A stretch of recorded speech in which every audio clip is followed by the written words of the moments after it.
পরিবারতন্ত্রে আশীর্বাদ স্বরূপা লীলাবতী রাঙাদির নাম করে নিমন্ত্রণ পত্র ছাপানো হয়।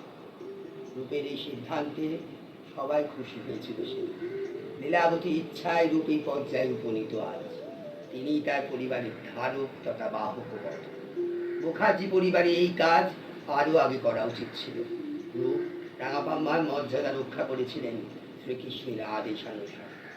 কৃষ্ণ নিবেদনের কাজ সমর্পিত করে রূপ নিমন্ত্রণ করতে বেরোলেন। মামার বাড়ি, মাসির বাড়ি তথা আব্বার বাড়ি এসে যায়। প্রায় 15টি বছর অতিক্রান্ত। রূপ যায় হাওড়া রামরাজাতলায় আম্মুর কাছে নিমন্ত্রণ পত্র হাতে। স্মৃতি স্মরণীবেদ এসে দাঁড়ায় অতীত বর্তমানের সন্ধিক্ষণ।